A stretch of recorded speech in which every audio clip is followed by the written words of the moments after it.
सबसे पहले हम इस पूरे विषय को समझने का प्रयास करते हैं। अब भारत में आर्य आए, इसके सिंपली तीन बातें हैं, तीन सिद्धांत हो सकते हैं। सबसे पहले इसे दो भागों में बांटा जाए तो देखा जाए, एक तो यह सिद्धांत है कि भाई आर्य विदेशी थे, और दूसरा यह हो सकता है जिसके कुछ पहल राष्ट्रीय या राष्ट्रवादी इतिहासकार और विद्वान करते रहे हैं।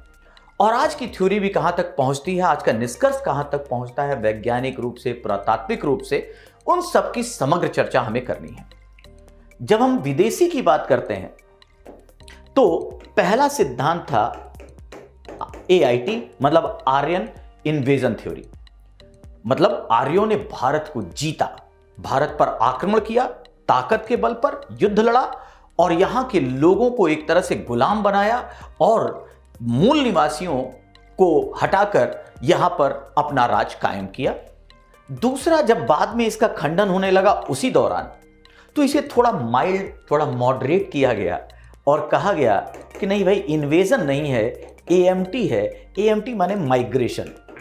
मतलब आर्य माइग्रेट होकर इंडिया आए और यहां पर बस गए और फिर धीरे धीरे यहां के लोगों की संरचनाओं के साथ चलते हुए, संस्कृतियों के साथ चलते हुए, और यहां पर लेकिन प्रभुत्व उन्हीं का बना रहा।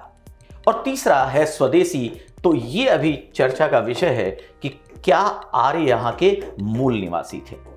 तो कुल मिलाकर जब आर्य शब्द आता है, जब आर्यों का विषय आता है, तो पहला ही प्रश्न आता है कि आर्य विदेशी थे या स्वदेशी थे। अभी तक का जो इतिहास लेखन है, जो साम्राज्यवादी इतिहास लेखन ने पढ़ाया है, लिखा है, या हमारे मार्क्सवादी वामपंथी इतिहासकारों ने जिसका पक्ष लिया है, उसमें ज्यादातर हम यह मान के चलते हैं कि आर्य विदेशी था। इसे सिद्ध करने का प्रयास किया जाता है और विदेशी थे, बाहर से आए थे, और इन्वेजन थ्योरी और माइग्रेशन थ्योरी को लेकर चला जाता है। जो इस लेखन ने कि आर्य बाहरी थे, इसने कई तरह का काम किया। इसने जितना इतिहास को प्रभावित नहीं किया, हमारी राजनीति को प्रभावित किया, हमारे सामाजिक एकता को प्रभावित किया। आर्य द्रविड़ का विवाद, चाहे वो भाषाई विवाद हो, चाहे नस्लीय विवाद हो। दूसरे नंबर पर एक विवाद शुरू हो गया कि जो सवर्ण है या जो रूप में गोरे हैं, रंग जिनका गोरा है, या ये कहिए जिनकी नाक लंबी है, वो आर्य हैं, और जो आदिवासी जो मूल यहां दिखाई देते हैं, जो काले रंग के हैं, जिनका शरीर सौष्ठव बहुत मजबूत नहीं है, उनको कहा गया वो वहां के मूल निवासी थे। और इस तरह करके एक अंतर पैदा किया गया और यह बताने की कोशिश की गई कि यहां के मूल निवासियों पर अत्याचार करके बाहरी लोग जो आर्य थे उन्होंने राज किया।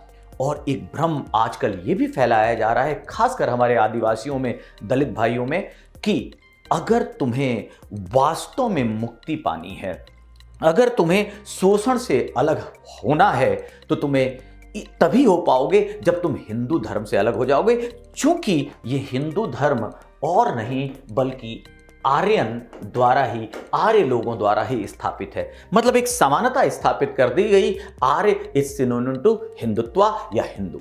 और इसलिए कई बार ऐसी विचारधारा, कई बार ऐसे भाषण, कई बार ऐसी चीजें आप सुनते होंगे कि हमारे आदिवासी भाइयों ने, हमारे दलितों ने इसलिए हिंदू धर्म को छोड़ा क्योंकि आर्य विदेशी हैं और वो मूलवासी हैं, और मूल निवासियों को शोषण के आधार पर ही आर्यन जो है यहां पर बसे हुए हैं, बने हुए हैं।